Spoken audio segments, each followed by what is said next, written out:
this is going to be very, very interesting. And just to tell you a little bit about this, so we talk about things that impact our lives on a daily basis, things that impact us socially, economically, or spiritually. So we are talking as kingdom wives. We want to impact the community, so please don't go away.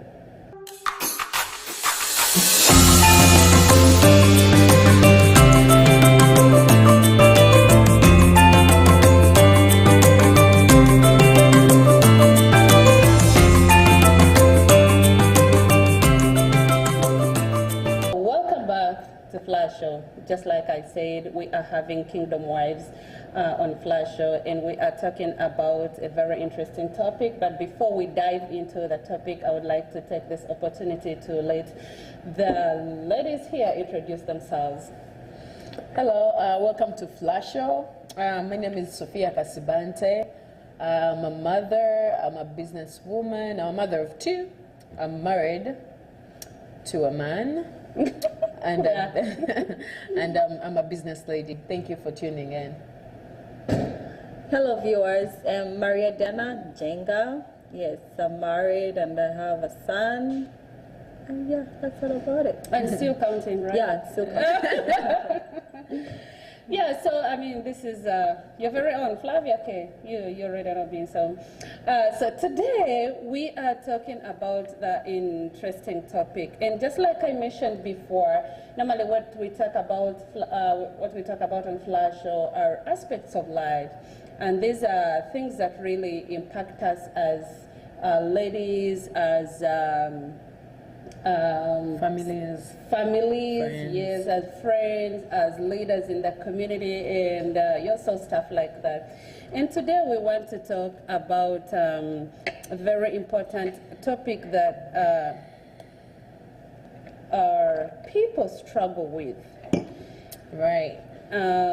So today we want to talk about, say it. Okay, yeah. Struggles we face as, people struggles to conceive, miscarriages, abortions, losses and stuff like that, and then maybe blended families. Yeah, people come into marriages with kids from their past lives or whatever. So yeah, I think that's it. That's about it. Yeah, and why we chose this topic is because we belong to a community of people, and just like like we have introduced ourselves here, we are mothers, we are business people, so we interact with different environments. She's a nurse. I mean, like, I hope you don't mind me talking about that. She's a nurse, so we interact with different people who really go through different challenges in marriage, in day-to-day life. So we decided to choose this topic. So we want to impact you. We want to talk to you. We want you to pick a lesson, especially if you're maybe single, you're married, or you've struggled getting having kids, or you've come into marriage with kids and you don't know how to handle certain situations. So please stay tuned, don't go away. You can pick a leaf from this topic. Yeah. Okay, I think we should start with, I think, the miscarriages and everything is hard. But I think we should start with the pressure to conceive. Like, I think we are all married. So that period after you've gotten married into the time you get a child or you conceive, like, what kind of pressure did you guys feel any pressure, or it just happened whenever you wanted? At the time you guys wanted, did you feel any pressure?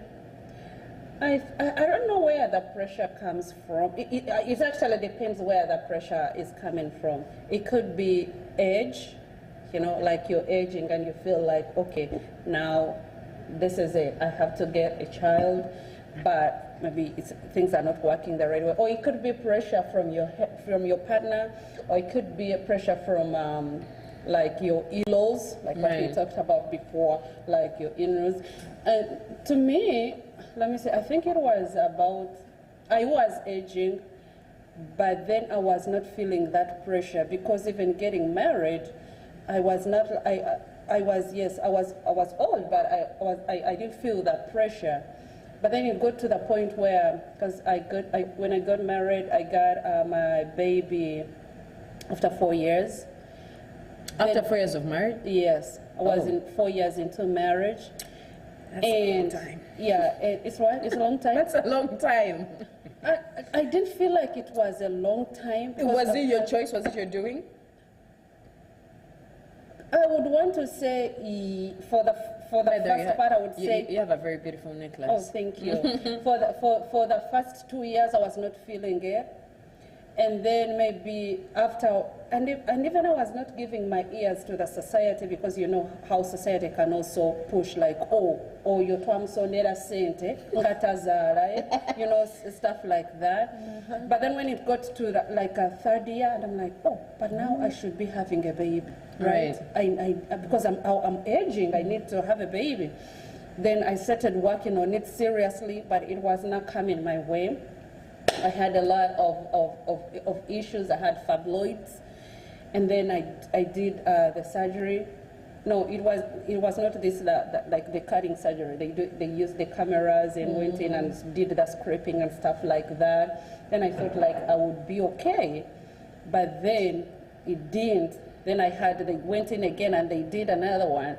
So the pressure started coming. Oh. The pressure started coming, because so I was hearing like, oh, if you get fibroids, then you can't have kids, you can't have babies. So the pressure was really, really, really too much, and that's a big challenge. Like now you're struggling to get pregnant. Now there was this pressure. There's pressure from you, like from self. You within. Then pressure from maybe husband. My husband was so cool, and he was okay. But you never, men, they will never come out and tell you. I don't know how he was feeling. Like, was like, oh, it's okay. Then there was pressure from society. Then, yes, my mom was also asking, oh, have you seen something? Is there something? Oh, like that. And then it came to that point, like, something. Then when you finally I got pregnant, then got a miscarriage. That was like a blow. Right. Yeah, it was bad. But what encouraged me was, I spoke to different people and they were telling, I don't know, the first pregnancy always is miscarried. No. Most people were telling me that I'm like, okay, spiritually it's not right. It's not. It's not right. But I mean, like, if you get people that have gone through it and then they have had kids, you get encouraged. So I mean, that's a little bit of my story. Yes, the pressure was there. At some point. Yeah, at some point, yeah. I think I felt pressure for Maria because, I mean, I wasn't there when you're getting married, but for Maria I was. And they took like a whole year, right? What was that about? Yeah, so me, I love kids now because I'm a mother. Right. But honestly speaking, I wasn't these people who were like looking up to she's so good. Yeah, truth be told, I love kids now because I'm a mother. Before, I loved your child, but please. Keep your child. Go. Yeah. So, me too. Yeah.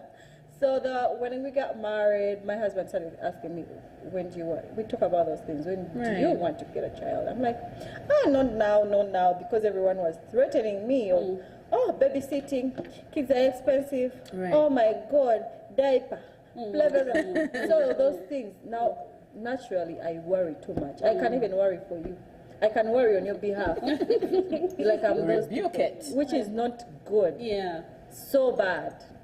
God doesn't give us the spirit of fear, but I'm working on it and I'm praying about it every day. But that was me at that time, and I kept on pushing it. Even getting my son I have was an oops baby. I didn't even know I was pregnant until I was done with the first trimester. So were you at the point of like, whatever happens, or it got to the point where you felt like you were ready, now I'm ready? No, I never felt ready at any time.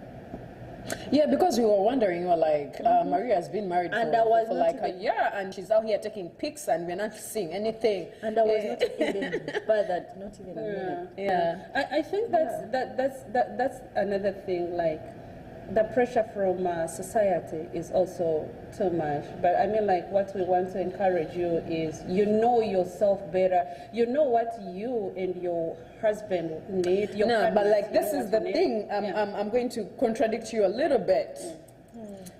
Guys, I feel like with the experience I've had and the people I've looked to, the pressure of conceiving gets to you when you decide to take your time. And I know you both took your time because you wanted to. I appreciate, I mean, that's your life. But I'm saying, if you're out there and you want, I'm saying, let God take the wheel. Like, do not put this notion of, oh, I want to give myself this, because when I talked to Maria, she told me they decided on the gap, like, let us first enjoy our marriage and stuff like that. And I do understand that. But the problem is that what I've seen with people who do something like that, they walk their journey after getting married with protective things, like, let me say, family planning and stuff like that, which is not allowed in our religious belief for those who are born again. So you wait that long, and then by the time you decide, like, you decided and like, okay, yeah, I think I should have a child, and you can't get pregnant. And now you're dealing with fibroids, you're dealing with the struggle to conceive, and then that's when the pressure gets to you, because instead of letting, like, things flow on their own, you started these preventive methods to prevent you from giving birth, from conceiving. And by the time you're like, okay, I want to give my child, I want to start having my baby is at 35, right?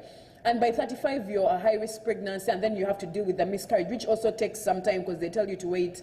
I've had one as well. They tell you to wait like a year before you conceive again. So that is another, now you're 36, right? You're dealing with the wounds, and then you have to deal with that pressure. And maybe now you're no longer letting everything flow. You're not sleeping with your husband normally because you're under pressure, and then it takes you another year, so the pressure gets so bad. So I'm of a notion, like, when you get married, let everything, like, flow. If the baby comes, the baby comes. If it doesn't come, then you can actually start wondering, and you're like, I've not been maybe using protection or whatever, why am I not conceiving? Then you can deal with the things when the time, like, when you realize you have a problem. Because I feel like that's what brings the pressure, is like giving ourselves time, and we plan at a time that is off God's timing.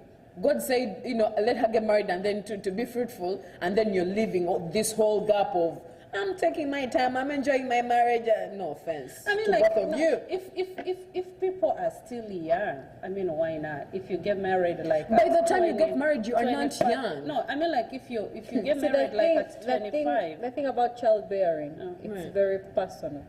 So, like, some people just want one child, and do you know there are some people who don't want children? Right. That they are okay, they are married, but hell no to the children. Yeah, they have cats. That's their choice. So funny. Like, what we find, like, oh my God, that's weird. For them, they even find what you have is weird. Yeah. So, childbearing is very, very personal. You may tell someone, when are you giving birth? When they don't want to even have children. Yeah. So let them make it known. Plus, why don't you want to have children? You're a Christian. Most people. The Lord says, no, why would go and multiply. Excuse me, why wouldn't you want to have a child? Why would I have children if I know, like, maybe mentally I'm not ready to take care of these kids? Why? So go for deliverance. Go deliver yourself. Do something. You have to have children. What are you talking about? No. Yeah, because that's what you believe in. Someone does not believe in that, and there is no right or wrong. That's the funny I know, and part. we're trying to make them multiply. We're trying to go with the word. Okay, yeah, not forgetting we are, like we say, we're kingdom wives. We are rooting for the kingdom way of, having a marriage. But, like, you need to ask yourself why aren't you? Because some people do not actually have kids because they are bound. They went through something in there, like, they have some trauma, they went through something, and they're like, they don't think they're going to be good parents. There is a show I was watching, and a man actually said, I don't want to have kids because I've been the mother to every child. I've taken care of my cousin's child, my sister's children, and he was like, I don't want kids anymore because I've always felt like a parent. And that is not right. But she's right. So...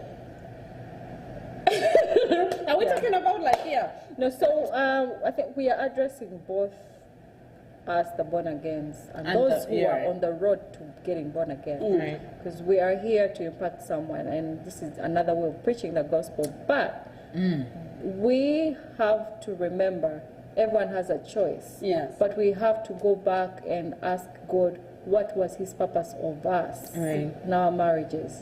When we know the purpose for your marriage, God told you, you have to give birth. Of course, the Bible says we have to give birth and multiply, right? But then, the same way, there are people who read the scripture every day, but they can't conceive. Should they just go and hang themselves because they can't conceive? That also brings me to the point that you're not conceiving, and you need to find out why you're not conceiving so that you deal with those problems at an early stage. Yes. Because like you're going to go through deliverance, and then at some point you want kids, but because you did not take care of it before, it's going to come. Rachel was preaching about something that comes and bites you in the back because you did not deal with it. Yes. Every time we go against what the Lord said, every time we go against, no, I don't want to sound like a preacher.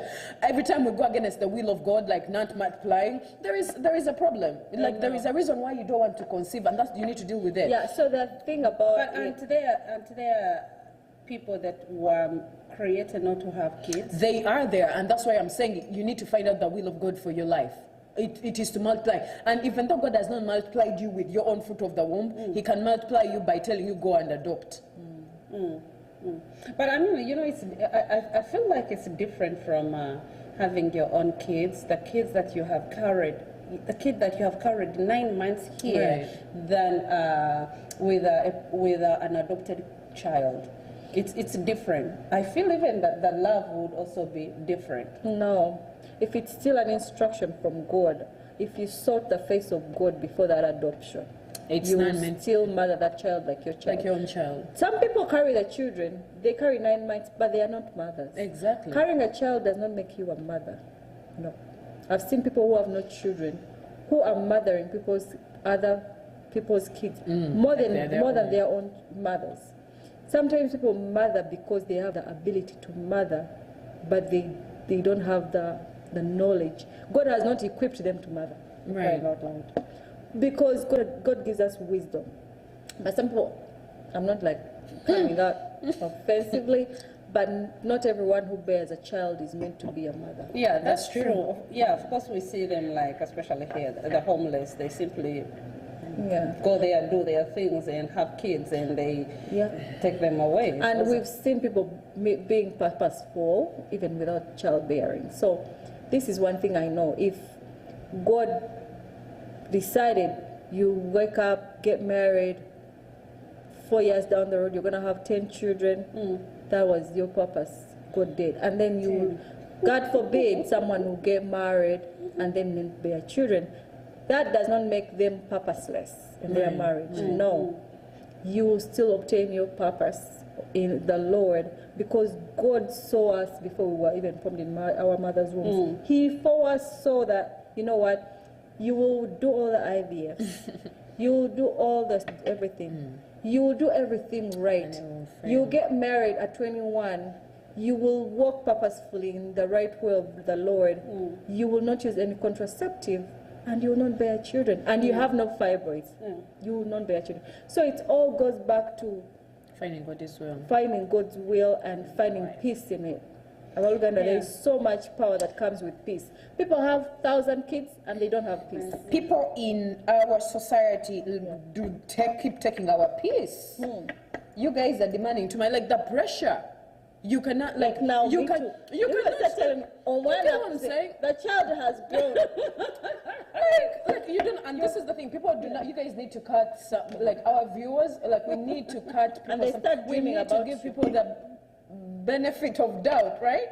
You don't know why. Like I remember when I got married. Me, I didn't wait because my husband loves children. So I got pregnant and I miscarried at 4 months, and Muchala Simba used to sit in front of me and the husband. And after you've lost a child, after the surgery, you bleed and you go through all those things and you're unhealthy, right? And because of the misery, these people had seen me before, because most of them, I think, had started realizing my change. I wasn't, the makeup wasn't settling right on the face. So I think some people had started realizing that I'm pregnant. So when I had the loss, it wasn't public, so I dealt with my pain and everything. And Muchala and Mommy Simba could turn. Muchala Kasivante, Osesema, Ngadayo. And every time he said that, it would melt me. I would be like, oh, I wish you knew what I'm going through. I wish you knew. And it would eat me up. But the thing is that I could not get mad at him because he never knew what was going on with me. And then one day Mom Chara Simba comes like, no. So sometimes she's off, like the energy is too much. And I told Muchala Simba one day, and I was like, one day you're going to tell that thing to somebody and it's going to break them. And I understand these people could not understand what I was going through. But somebody who has dealt with loss, there's a way it eats you up if not shared it publicly, because by that time God did not want me to share it. And it was eating me up, and these people kept on telling me, Capresha, I was like, but God, like what is going on with me? Let me cut you short. You're too young to get pressure. No, but that's the thing. I was not pressured because I'm saying I'm running out of time and everything. But for me, what was bothering me was the fact that I had experienced loss. Loss in my relationship. And loss can make you feel, it makes us all feel different. It can make you feel like you're not good enough. At some point, like I had to go before God. I was like, God, what did I do wrong for you to bring this calamity towards me? And God told me, listen, that did not happen to you because I do not love you. And it was a lot. I had to go back to God for me to get the affirmation that actually I'm okay, I'm good enough, I did not mess up in front of God, because I was like, why would you give me marriage for me to experience a loss? It wasn't, for me, it wasn't pressure from society, oh get pregnant, because by the time I actually told her that statement, I was pregnant for Eden. But I was like, because I'd actually could open up my mouth and be like, don't say that or whatever. I had conceived again, because like I had the loss probably in July, and in October I was pregnant. Like those were just a few months. I healed and I was pregnant again. But the thing is that for me, what made me feel bad was these people who are, I got to this point in my life where I wanted to prove a point that actually I can conceive. Not because I was in a hurry, but because of the people are like, oh, her wedding is glorious, but she cannot give birth. Somebody actually said that statement. You get what I'm saying? Like, Muluganda, like, Kalimbaga yari yamanyi naye tekazala. You get what I'm saying? Like, those are very, very difficult. And unfortunately, those are things we face. I know, be shocked. I was shocked. But I got a little bit of me, a little kind of me, a little bit in me. Felt like I want to get pregnant to prove to these people that I can actually give birth. You get what I'm saying? Basaba nnyo neta sobola kuzala. They are always in night prayer, but you get what I'm saying? Like, there is a way society mocks you about losses and your inability to conceive, your having still. But there are questions they ask you, like Katonda waliwa. And you're always parading God. How come you're experiencing loss? How come you can't conceive? How come? You get what I'm saying? Like, why don't you pray? You say God answers prayer. So it's a very challenging situation. It's not only pressure, but you get to this point whereby I got to that point when I want to prove a point, and it's not right. That's not the way you're supposed to run your marriage and everything. Until God calmed me down and told me, Sophie, you had to go through that to learn certain things, and I did learn. I did at the end of the day know and find out the reason why I had the loss. But society, they never make it easier on us. You know. You could be 20 and people are like, like, people, child of God. I was going to use Luganda, forgetting I don't know. But by the time we got married, not many people are getting married in church like that. Yes, right. So we did our thing. You know what I mean? Without you any had pressure, time. without any pressure. We didn't have any comparison to anything. We didn't have notes. Whatever we did and the way we ran our first 3 years of marriage was how we wanted it versus how everybody was doing it. And still, I'm back for one thing. Remember the lady in the Bible who the co-wife was mocking her? Hannah. These things have been there in the Bible. These things have been there in the days of Jesus it's not going to make any difference now. We still have to undergo the same things that happened, unfortunately. So these things don't make news to good. Right. Yeah. So Yeah. So this, me, I kept telling God, why is it that the things that happened those days still happen now? Still happening now. Yeah. Remember those mocking things? They mocked Hannah.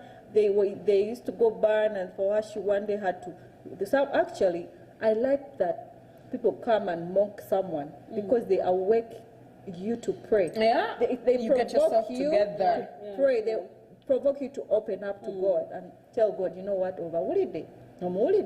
Yeah, just tell God, have you listened? Did you listen? Did you hear what she just said? Because let me tell you, the world is not about to change, but it's going to come from us to change how we perceive and receive the information. Exactly, like me, yes. right now people are telling me, oh, when are you getting another child for Nolan? You know what I mean? And I'm like, yes, but first of all, the way you're asking, you're not the right person to ask me, number one, and you're not asking me the right way. Me and you share no bread for you to just come and check them. You know what? Just like now we all know the society where we come from. Everyone feels like, the need to be in each other's business. Exactly. So we And know guess the what, society. by the We way? know pressure from parents, from friends. I know. I mean, so like by now we should be mature enough to understand. Like, okay, I know so and so is about to ask this. May they ask me, oh, Nathania, Nathania, and I laugh. yeah. And me, I laugh. I'm like, But Flavia, you know, at the end of the day, it takes a toll on you when you're like, oh, by the way, my child has grown. I think I need to give us to be sincere with you. It doesn't. Not even an inch. Not even an inch. Now, because Simply that is laugh the thing, and like, because you have made peace with it. You have made peace with it. Some people do not make peace like with these things. Like you never get the thing that concerns conceiving and giving birth and everything. People have had stillbirths, right? And people never recover from that, knowing that they have a grave for a little baby that was supposed to be their baby. Not everyone handles it well. So that's the thing that people in our society, we need to fix ourselves and mind our business. And like we're here to learn, like we said, you're going to pick something. If you feel the need to ask somebody, go hold their picture, lock yourself in the room and ask them. Just do not go to somebody's face. There's no way. And be like, oh. There's no way they should even ask you. No, they can go to ask themselves. Why would it's none of their business. No. Yeah, I mean, like we should know like the right things to ask. Why would you come and ask me? Here's the thing. Out of concern, somebody can come and be like, Maria, But that's if you get what I'm saying? We are cool. Exactly. If we are cool like that, I can come and ask you out of concern. You cannot just wake up from nowhere and be like, and even though you had a dream about me, right? And even though you had a dream about me, pray for me. Exactly. Like if somebody's struggling, pray, you don't need to tell them. When you woke up from that dream, what did you do for me? Oh, you just want to show me that, I can see in the spirit and all that. We need to calm down. We need to mind our business. We need to be sensitive to people. People are going through a lot. You give people the benefit of doubt. People do not, you do not know why that person is taking that long to, because let me tell you something. Every person who likes a child or wants to give birth, they would have given birth already. Yeah. But the fact that they haven't, maybe something is wrong. Yeah. If you really want to know, go ask the Lord, like Pastor said today. If you want to know something about, go ask the Lord will show you. If the Lord is not showing you anything, and even though he's showing you something, keep it to yourself and pray. Pray, not everything. Because when you come tell this person who hasn't conceived yet, they are going to feel a certain way, right? Yeah. If you have seen me that I'm pregnant, what if you're actually looking at me and I'm not actually pregnant? Or maybe I had the loss. Okay, yeah. And then you say something that is going to, like Mami Simba innocently said something, but it triggered me. You get what I'm saying? And I know, and I took it with grace because I couldn't even get mad at him because I know it was innocent. But sometimes you are going to say something and some omutunga inacha itamu, and you're going to be the reason they break. There was a lady who used to, like, I used to have like a big tummy like now, and the lady who used to say, oh, she's pregnant, and she waited and waited and waited, and she couldn't. But your tummy was bigger than now. You can't say. Yeah, so not until it's because I think I had because of the fibroids, and so not until I had a baby, and then she was shocked like, oh my God, all along I used to think like she was pregnant, like back and then. Even up to now, that lady is still apologizing. Now, let me tell you that's a so story about her. So, she got pregnant, and then I texted her with excitement. On Facebook, she posted a picture. You remember? Mm-hmm. And I told her, oh my God, congratulations. And she said, on what? Upon what? Mm-hmm. But then I got it, like right now I get it. You know what I mean? But before I was like, hey, you know? But now I get it. People be when they have been through a lot, that they are still a little bit not willing, even if they posted a picture with a bump, but still not willing to, you know, I don't know. But yeah, pregnancy is very, very personal. There is a time after I had my miscarriage, I got into very intense spiritual warfare, and God told me, for you to have this child, you're going to follow certain instructions, and one of the instructions was for me to hide my pregnancy until it was 7 months. And I know some people, of course, there are some people who can easily tell that you are pregnant. But I remember at the mark of 7 months, I wore a very revealing dress and I came to church, right? You know, I talk about church because that's like my society. That's your outing. That's my outing, that's my life. I'm a church girl. But anyway, so I come to church. And people, yeah, because that day I was like, yeah. And then she played, listen, she posted a song and she put over like I'd passed that mark where the devil could mess with me, because now I was walking intentionally. I was like, God, I'm not expressing loss anymore, so we need to walk this journey together, because that's not supposed to be in my life, right? So I addressed that, and people were genuinely mad because I lost because I did not tell them I'm pregnant. People, like, that's the thing. I was like, the entitlement. You know, like you've said, like when you don't break bread, don't come for me.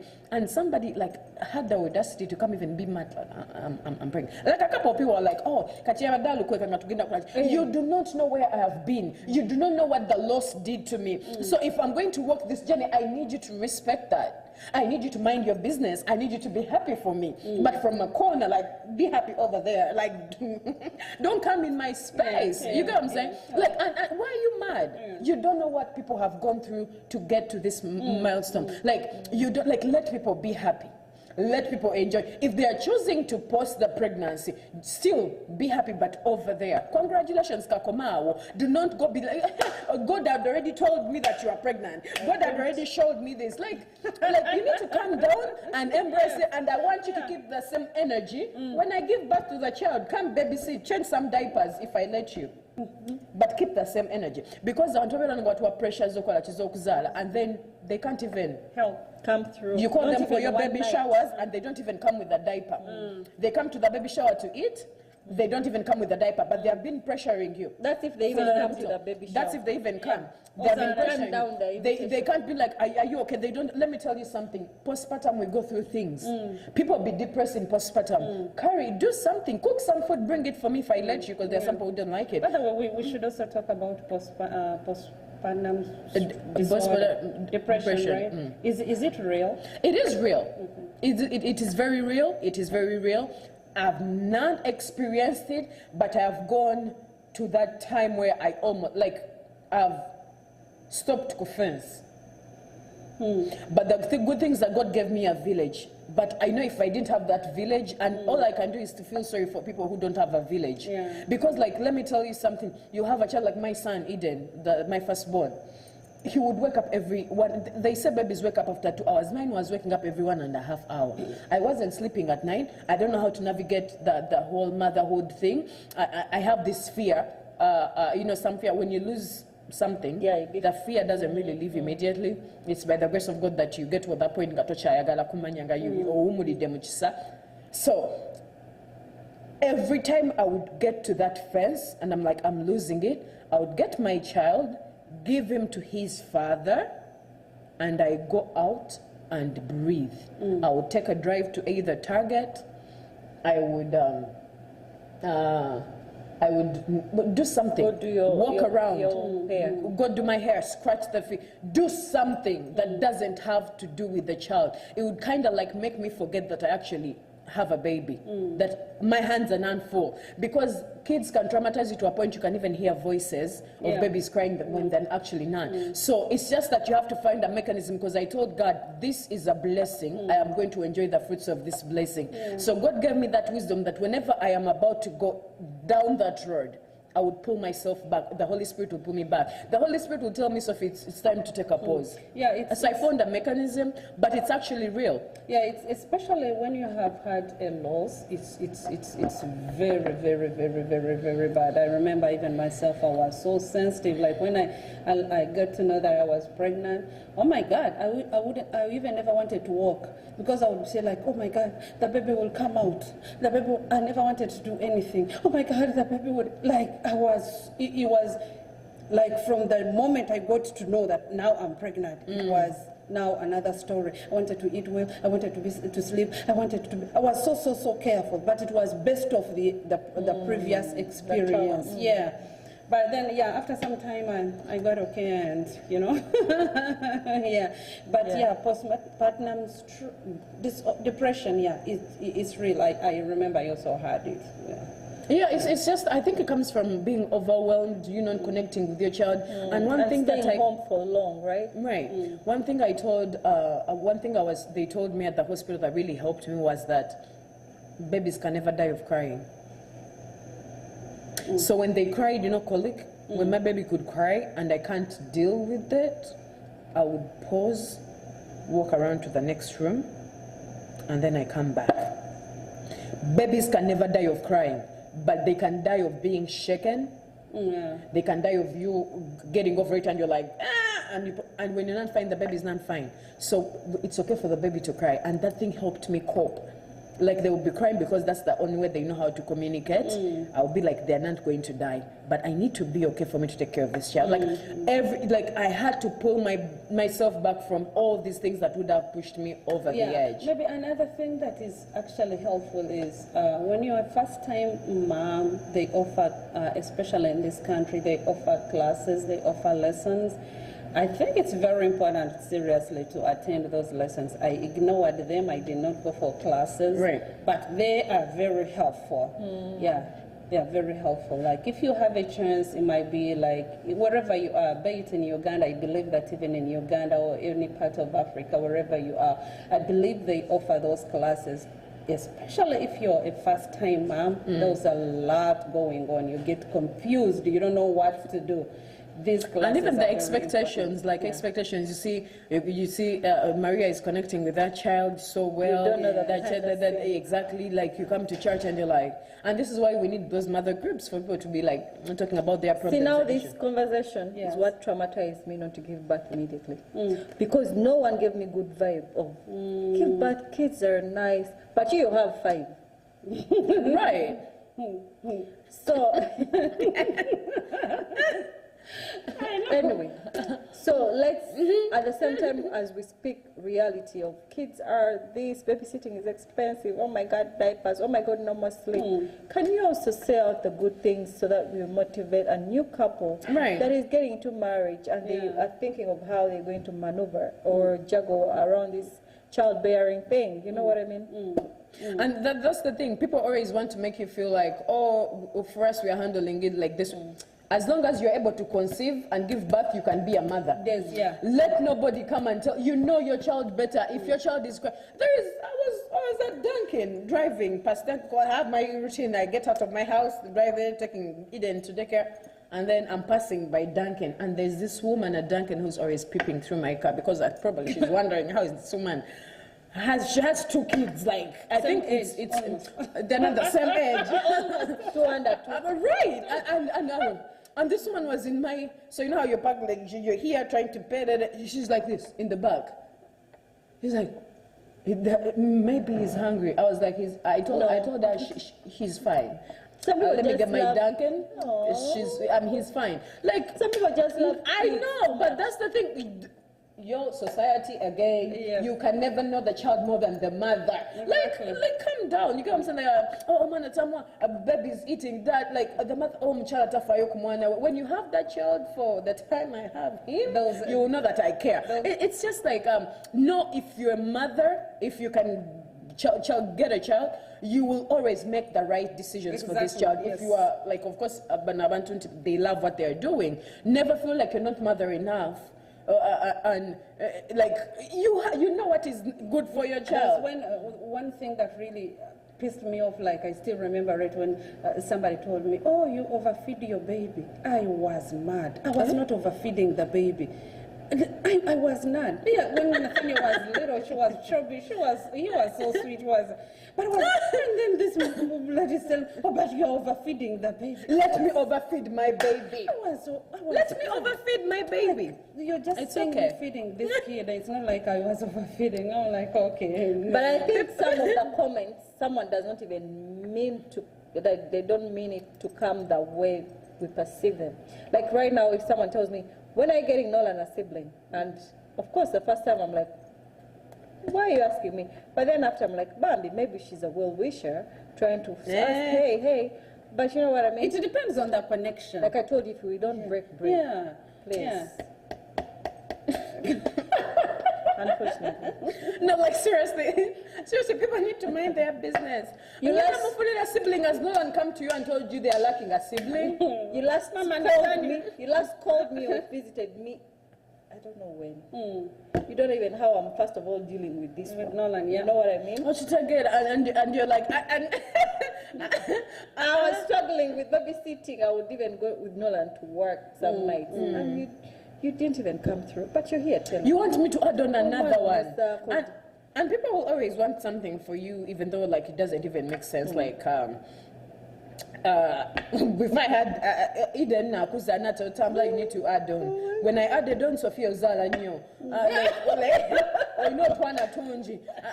And then I'm like, what do y'all want? So do you want me to add another child or not? Let me tell you, Kasibante, when a person tells you, oh, you know Twana Tunji, oh, you know Twana Tubiri, Baba joking. They're not joking. They mean I give birth quickly. I heard someone tell someone that the problem you people give birth, you give these kids siblings quicker. But this kid does not even have attention. Now you're bringing another one, and then when you space.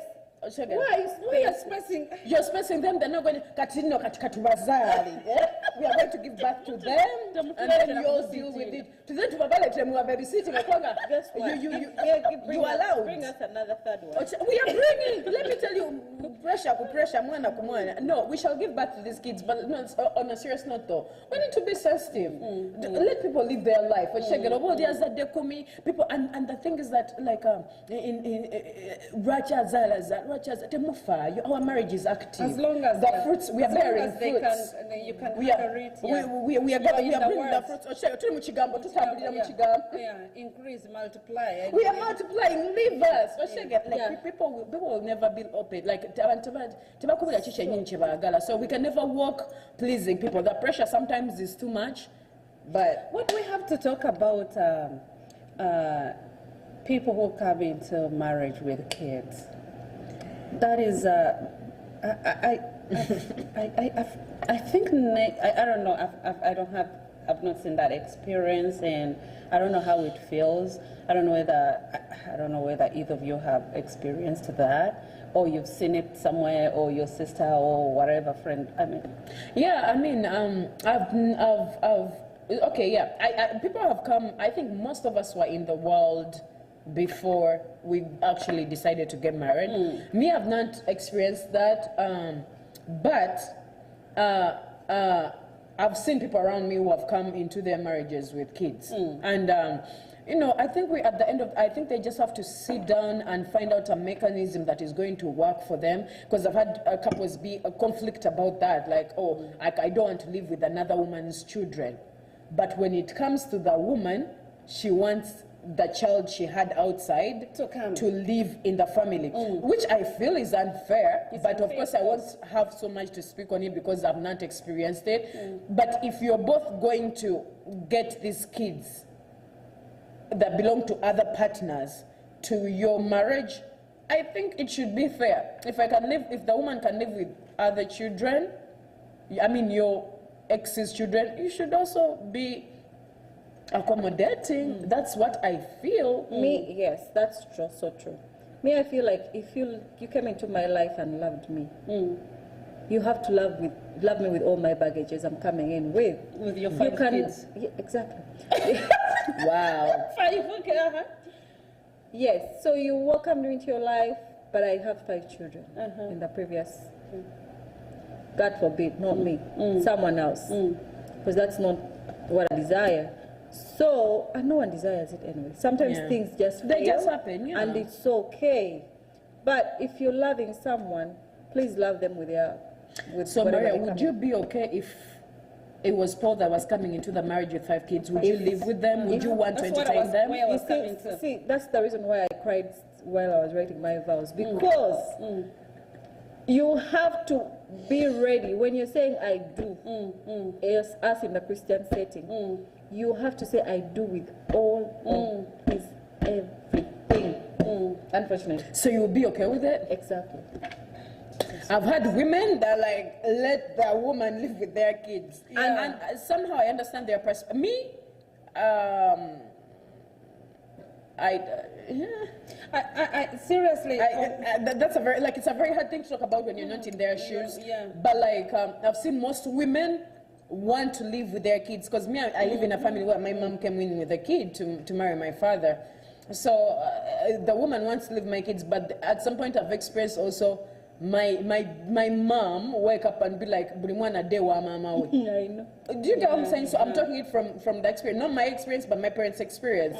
And in my head, I'm like, but dad has never asked the You other to take the the child. Yes. Why? But then we were Africans. If I'd said that, probably I would have been homeless by before I left. So I couldn't talk about it. But like, it's unfair, because if you're waking up in the morning to remwana de wa mama we, now we remwana de wa tata we, like, it's being unfair. Like, if you're to accommodate, talk about it, accommodate everything, both sides. If you are not to accommodate, then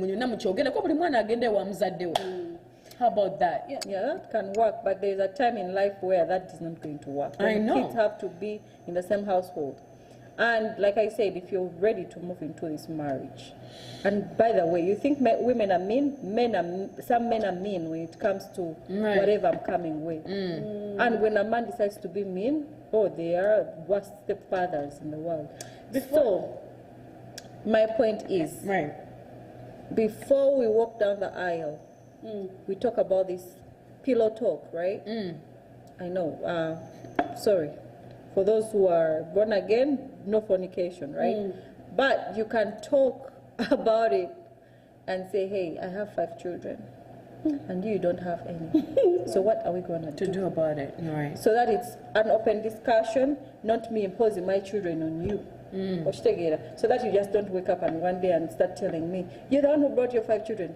I want to quote you one day and say, hey, we sat down and we talked about this, and you were okay with my 5 children. What's changing? You know what I mean? So it has to be an open discussion. I have 4 kids, you have 1. It's going to be a blended family, and how are you going to deal with it?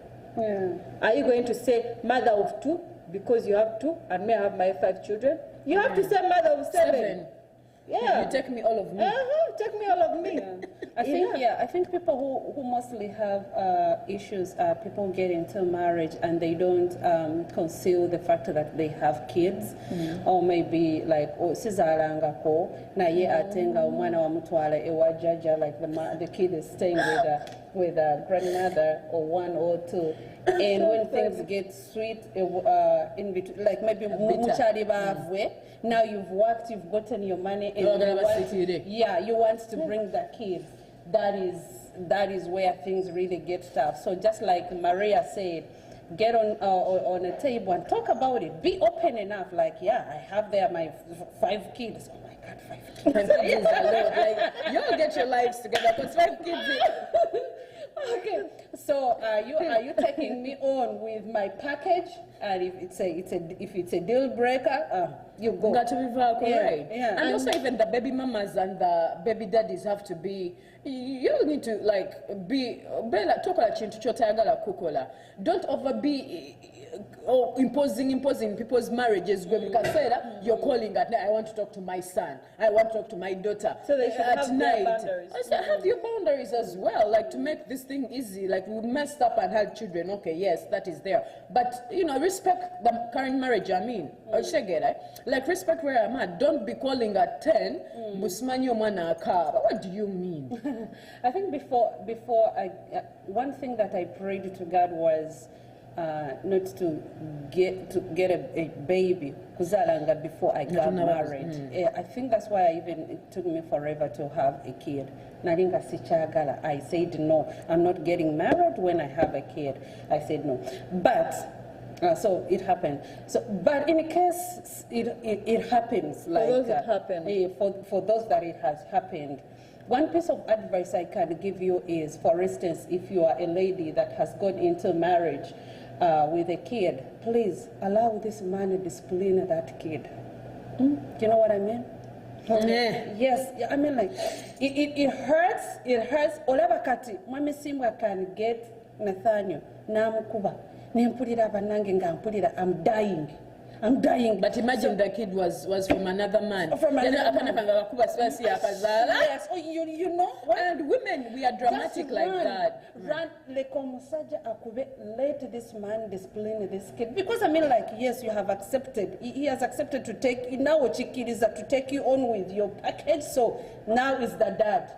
Allow this man discipline this kid. Duka, go to the bathroom and you hide yourself. And but how about the kids being disrespectful? Nagamba, why are you beating me? You're not my father, or you're not my mother. How about that? I mean that on that, I think the mom is what you impact into this kid. If you tell this kid and say, hey, look here, now it's new language. Yes, this is the one.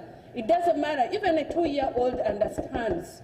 This is the man, this is the daddy, this is everything. So if you don't tell your kids such kind of stuff, that's when they will get to the point and they begin getting disrespectful to your husband, which you may not want. So just allow this man discipline this kid.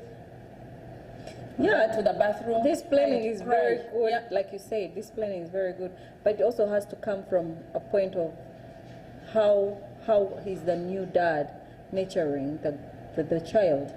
Sometimes it can be disciplining from hatred or disciplining out of love. You know what I mean? So as a mother and a man, still, like we said again, the first step, we talk about it, and yes, we have to nurture our children into, hey, this is your dad, but then also the dad has to kind of earn it, like not to be like, oh my God, he's my stepfather or she's my stepmother, she's beating me or she's disciplining me out of like, oh, I'm not the biological child. You know what I mean? And then there are some stepfathers who discipline children and you feel like, yes, it's out of love. So it's okay for a mother to allow his child to be disciplined. That's where, after knowing where it's coming from. You know what I mean? It has to come from a point of love. From a father nurturing and disciplining their own child, child. Not of, hey, you know what, I'm allowing you to discipline my child, but on what grounds are you disciplining my child? You know what I mean? Are you yeah, because you can allow someone to discipline your child, but you should know where it's coming from. So I want you to discipline your child, but yesterday maybe the father was trying to rape the child. You know what I mean? So it has to be from out of love. You have to discipline these children out of love. As a blended family, you have to talk about these things. Let me tell you, talking in a marriage is key.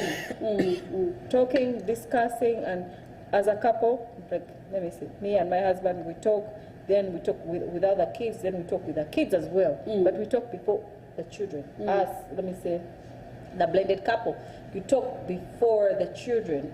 You introduce the children to the new father. They come in, they start the nurturing, the love, and then when discipline comes out of love, it makes the oomph. It's more impactful than disciplining me out of, I'm disciplining you. I'm your father. I'm your father figure.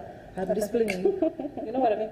Right. You have this world. You have to earn it, even if you're the mother, biological father.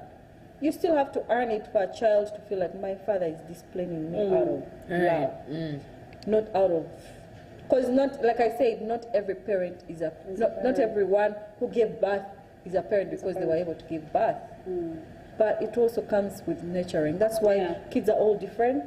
And I'm not saying some kids are not nice kids, all kids are nice. But then there are some kids that are really nurtured and you feel like, yes, there is a good nurturing down here going on. Parenthood is more than just going to bed and conceiving. It's so much work. Broad, Me, sometimes I just sit in my car and I'm telling God, this is so much work that you gave me. It is. This child, you have to make sure he's okay, his mental health, he's not sick. How is he disciplined? Does he listen? What is he eating? What is his dress? What is it? What is? And you know what I mean? Yeah. Versus just giving birth and the child is there, akula muwawa, like a chicken without a head. You know what I mean? Yeah. And also, as we finish, I want us to, I want to ask a question, right?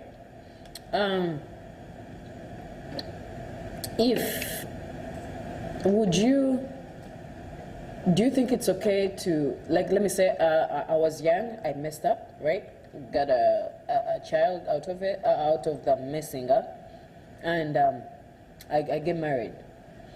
Is it okay or not okay to let this child still talk to The father, the father? biological father, Yeah, biological father.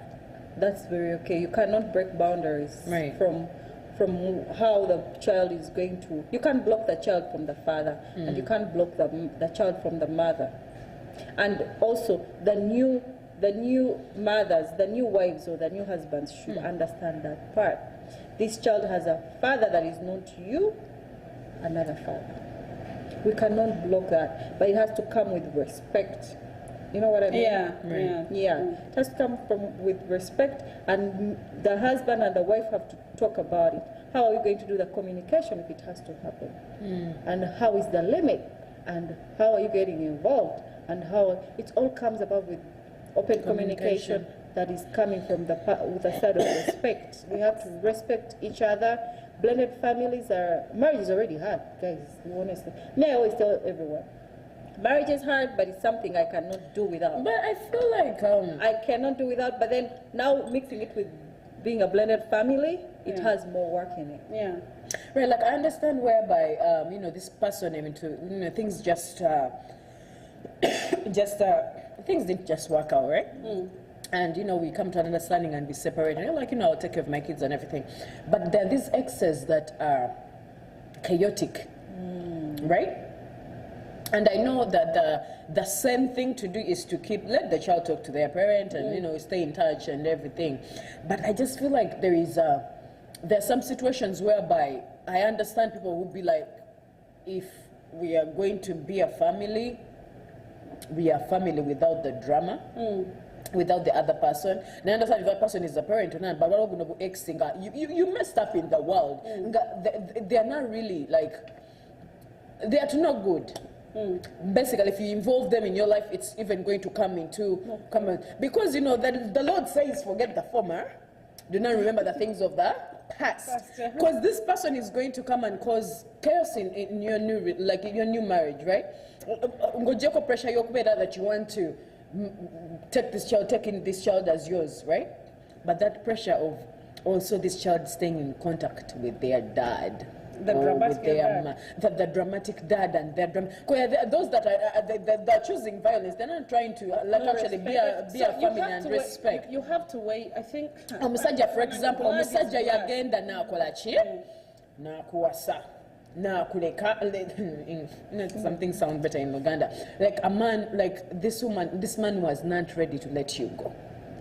But because this man, you realize that this man is toxic, You realize this man is not going to take you anywhere. This man is not willing to commit to you, but unfortunately you have a fruit of the womb in that relationship. So you're like, Kangende wa agenda okola, the person who's intentional with my life. So this man is angry. He's like, oh, yeah, I'm going to make sure you fail in your marriage. Where do you think it's still okay to let this child communicate with this man or this woman? No, you have to earn it, the communication.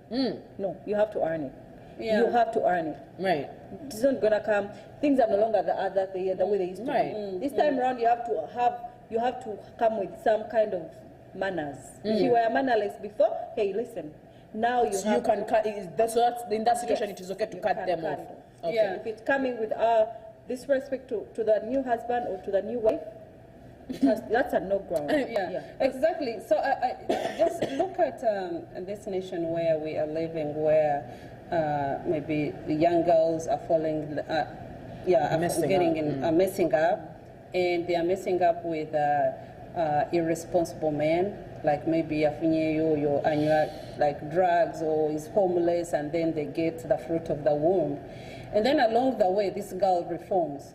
Now funonga irresponsible man, maybe like a hardworking man and just like a businessman, a wealth man. Katinam to ana yagara to take on this person. Kati, would you want this child to stay in contact with the other homeless or drug addict or whatever the other guy because he's the dad? Agenda muyangash.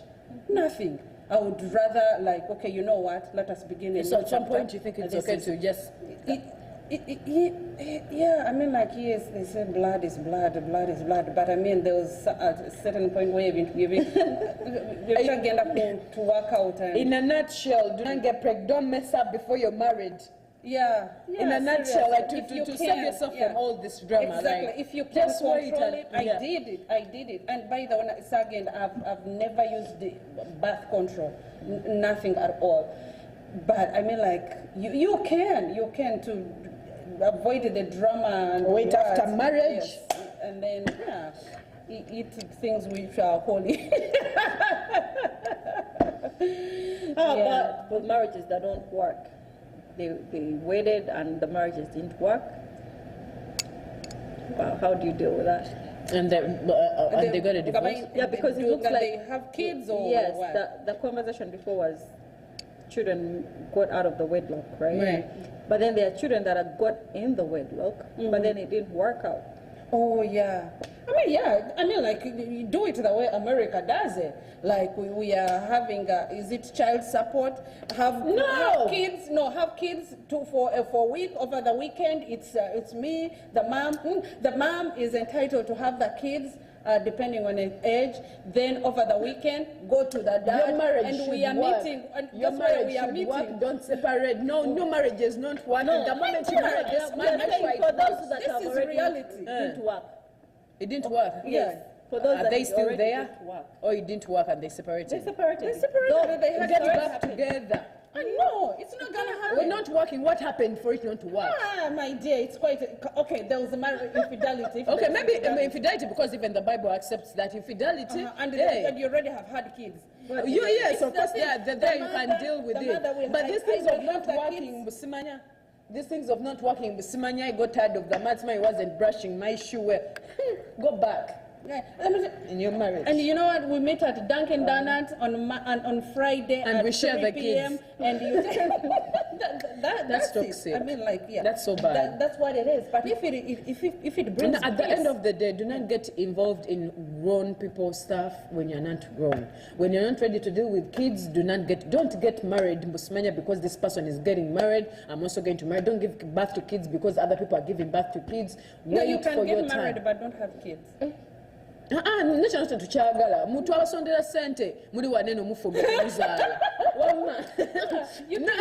no wait for everything, like just don't be ready, because like you cannot tell me you're having sex and you're not gonna get pregnant. Yeah, birth control. It's not allowed in Christianity. But that's a topic for another time. I know some of you out there like, Chichicho Tegeza, so what are we supposed to do? But we know, stay tuned in Flash, we'll talk about that. I'll tell you what methods to use. Actually, it's even scripture that those things are not allowed. So you stay tuned, we are coming. Sophie's going to give birth until the uterus and everything. No, when I give birth to the children that the Lord asked me to give birth to, then I'll close off. The problem is now we are going somewhere we're not supposed to go. Do not take contraceptives until you are given birth to, but this takes people who have a relationship with God. Do not take contraceptives until you have given birth to every child that God told you to give birth. If God said that, Sophia, you're going to have 5 kids, when I give birth to the 5, after that, I'm free to do whatever I want. Even if you get like, do you get what I'm saying? But if you get health issues, like along the way, God has told you, God told you to have like, 7, but along the way, like 4, then you get like you go back issues. And ask the Lord that this is what you predestined for me. You said 5 children, why am I getting stuck? And then create a relationship with God and then fix it. God will fix it. The author of our life. He knew about those problems before he knew you. So these things you need to go to before God and tell him, hey, listen, you told me to give birth to 5 kids, but unfortunately the devil is messing with my womb. So, but the thing is, the problem comes in, you're supposed to have 4 kids, you have 2 and you're like, I'm going to space myself not taking up contraceptives. You're opening up your womb to the enemy. You're opening up your womb to the devil. And then he does whatever he does, and then you don't give birth to the kids you want. By the time you want, things have developed in your whatever. Let me tell you, there's some things that God did not prepare but for us. But just like you said, maybe that's a topic for some time, because still there are people who would say that, like Balokole would say that people are the born again would say, oh, it's not good to use contraceptives. It's not good to do withdraw, because it's even scripture, or even use IVF. And another one would say, but it's God who gives knowledge. To people but to be creative. The enemy as well gives people knowledge. The enemy as well. Let me tell you, okay, the people who are creating, let me say, for example, the people who are creating these movies that children like and this, somehow they get the knowledge to fix, Peppa Pig, have you watched that show, the kids show, whereby they're like, okay, now at this point of the movie, we can insert another, so Peppa Pig is homosexual, right? So they fix it, so who's giving them that knowledge? Is this still God? I was telling people on Monday, right? I was telling people on Monday that when you're consistent about something, at some point something is going to come out of your consistency. If you're consistent at doing witchcraft at 9 a.m. in the morning, a portal is going to open up, but that's not going to be a portal of the Lord. You are going to get entangled with realms that are not of the Lord. So, sweetheart, yes, God gives knowledge, but also they have used this knowledge to turn it, and then they turn it to be something bad. There are some things that are not of the Lord, but people are using them and they are prospering. Not every bugaga that people have is of the Lord. People do funny things and then they get rich. So, yes, contraceptives, it seems like it's knowledge. How about IVF? What's your thought about it? IVF. I feel like IVF, if the Lord has told you that's the way you're supposed to take, I don't have a problem of IVF. You know how they do IVF? They get, it's artificial insemination, right? No, but do you know how they yield? Well, you have to bring like the men's organ stuff, and then they put it with the lady, right? Oh, yeah. The way they produce that is through masturbation.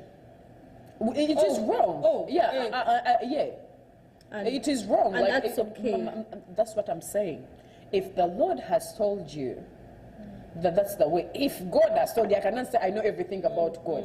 But if God has told you that your way, because let me tell you something, whether you like to or not, there are people who have done it and it has worked for them. There are people who have taken contraceptives and somehow, when it was time for them to go off of them and have birth, they have given birth. But the thing I keep on telling people, your personal relationship with God. Because God came and told me, Sophia, stop using contraceptives because of this and this reason. You're too young, you have not given birth yet, you're giving and the enemy a hold of your what? Of your of your womb. It is not of God for you to prevent to prevent yourself from giving birth, because it is the will of God. When you start preventing it because it's not comfortable for your lifestyle, then that is wrong. But when God tells you that this is it, that is it. Kati mukama wakugamba nti genda mu IVF. I don't know about that. You need to go before your Lord, your God, and be like, you know what? Me, as a health worker, right? That part is very complicated on my end. Yeah. I cannot sit here and tell someone, hey, do not use contraceptive until God communicated to you. And then someone has preeclampsia, and they're telling them, hey, the next pregnancy you get, you either die or you have to use something. So as a healthcare worker, I have no say on that. Let me say something small about that. I had cysts that were growing and they were going to turn into cancer.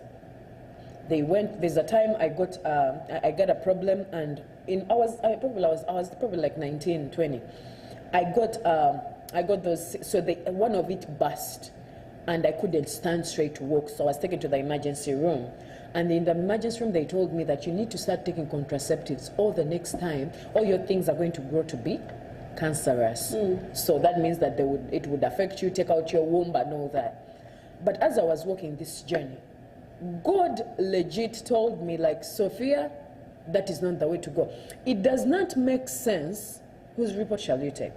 The doctor can tell you you're going to die, but you don't die. You go and say, and I'm not saying that do not follow the doctor's orders, but it takes from your personal relationship with God. They told me if I don't take those things, these things are going to keep on growing until I will get the womb will get cancerous, and then at some point I wouldn't be able to give birth. At some point I'll have to take out my whole uterus. But I was too young. I hadn't even given birth. I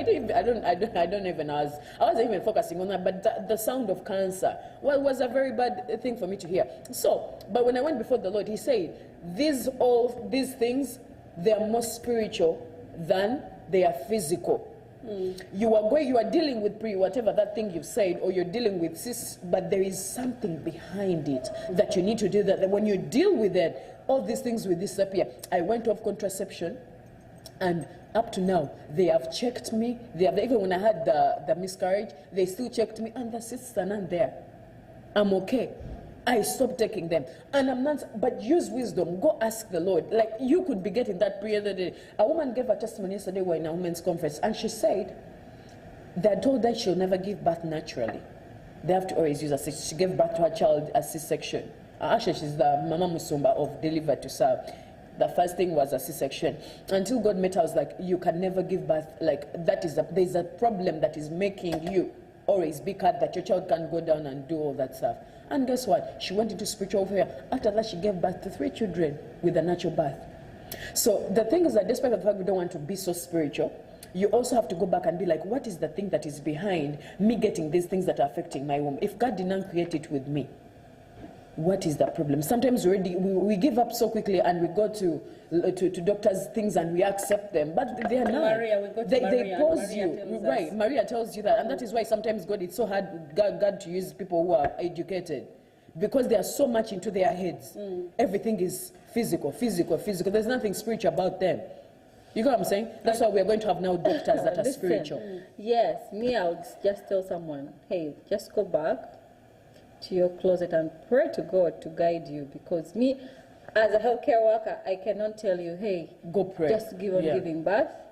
You go pray, seek wisdom from the Lord, but just also take precaution. Take medication. I told her I got off the diabetic. I was almost I got off it. I'm not doing it again. No. And listen, she did not tampering is like going off slowly. She just sort of. Yeah. I'm like, yes. Now me, honestly, now that's where. And that's true. And depending on your faith with the Lord, because on your relation, don't be naive. Create a relationship with God, but create a relationship with God and also make decisions. So that's that. Yeah, all right. Thank you, our viewers. That was it for today. I hope you picked something. We talked about actually the most important things that affect us as married people, as mothers, as people who are struggling in marriage or to get kids, or people who come into marriage, blended families. Hope you picked something, and at this point I would like us to give like our last remarks and we end the show. Okay, I say, Mr. Sophia Kasibante, I just want to thank you guys for tuning in. Thank you for being with us till the end. I just want to encourage everybody that there is a solution for your problem. Whatever you're facing, discouragement, loss, stillbirth, pregnancy, even those who have had abortions and you messed up and had an abortion, we've not talked about that, but there is a solution for everything. Most of us have gone through all those things, but still we are here standing, and God has blessed us with more fruits of the womb. You messed up, you got pregnant. Guess what? The child is a gift from God. You get a man who is going to love you for who you are, and with your children, with your 5 kids, like you said. You will find a man that will be like, so there is a solution for your problem. If you've been watching this show and you're dealing with some sort of discouragement, feeling like you're not good enough, feeling like, something, there is always a solution for everything, because God created a way out for you even before you messed up. So stay tuned for more tea. We love you. My last remark is for anyone struggling to give birth or to conceive, it's not the end of the world. We serve a God of second chances. You may not have your own biological children, but you can have God-given children. God gives children different ways, and you have to always pray about it you have to make it like, I don't know how to say it. Like, you have to ask God for your purpose in life. Maybe your purpose in life is to raise other people's kids, to thrive, to thrive by being an auntie mommy, and it still works. It's okay.